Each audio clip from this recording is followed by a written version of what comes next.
The Faroes are seriously one of the most complex places I've ever been. It's not so much the weather as it is just the intricacies of the bays, the way that the landscape is shaped, and the way that the swells interact with that. I mean, to the fact that we got waves today is mind-blowing. You know, sometimes you have to wade through the custard. You gotta just sledge through the mud and hunker down a little bit. That's just what you live for, you know. So to me, this is the best part of surfing. For me, finding new waves is surfing. That's the fun part. I'd rather go find something new, and if I get skunked every once in a while, so be it. Honestly, I was like, damn, where are we going? Like, this little island in the middle of the Gulf Stream. What? Okay, like, we're in the Faroe Islands now. This is a whole different ball game.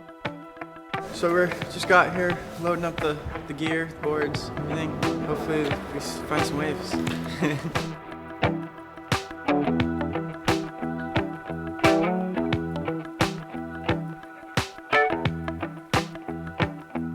Two sheep ran away, and one went in the river, and now it's on the ledge, and now they're trying to lasso the thing. It was kind of cool to see the dedication to like farming lifestyle. Like, you know, those guys hold it down. So we got here about 20 minutes before dark, and there was like a perfect little thigh to waist high right wedge.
Cause like today it was just like coming off that, right? Yeah. And here it's like going all the way in. There. Yeah, that inside nook where it really swings. It's kind of surreal. You know, there's a lot of mystery to these islands. It's apparent when you're driving around and seeing what the weather's doing. I think the last couple of days we haven't spent more than one night in the same spot. We've been just looking and searching every island, every wave, every bay, every spot.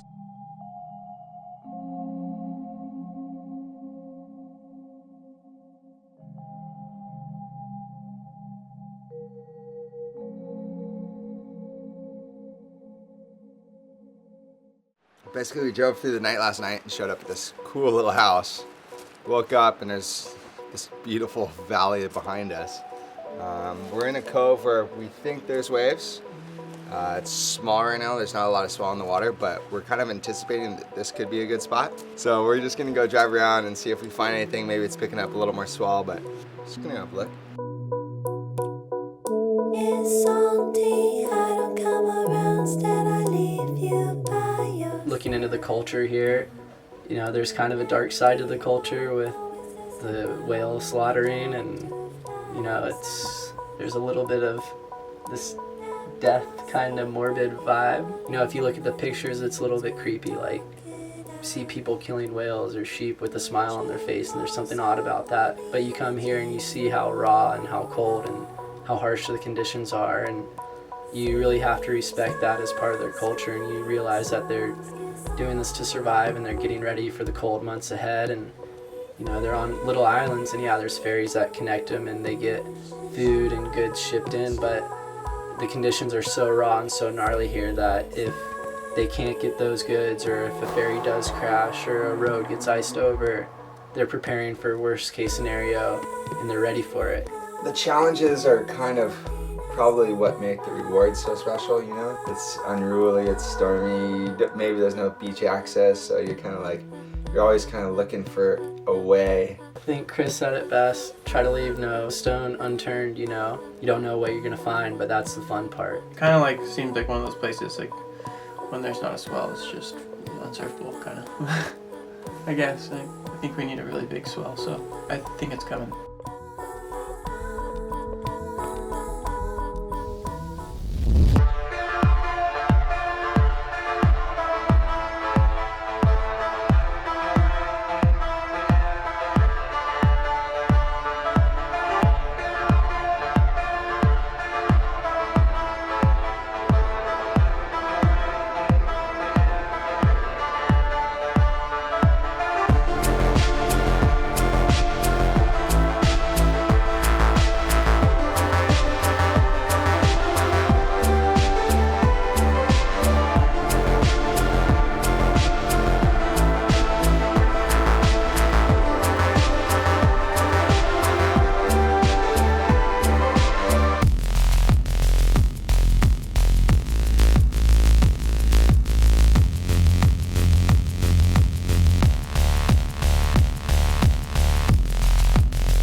Yeah, it was cool. Like people, like some old ladies and kids, kind of randomly came out of their homes, you know, to see what's going on because there's a little village right behind the wave, and yeah, they were all interested to see what we were doing, and even the seals were kind of checking us out.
Oh, that was so fun. Finally the winds came offshore and the swell came up. That was the biggest swell we've had the whole trip, and it's so nice. If you saw these waves in California, you'd surf, but it definitely you wouldn't be on it as quick as we are. And you probably wouldn't have a smile as big as they do, and your hands are freezing and your lips are numb and you're cold and brittle and you just want to be inside. But it's so cool to watch them perform, because that's what they do. That's why we brought them, because they make, harsh conditions look amazing.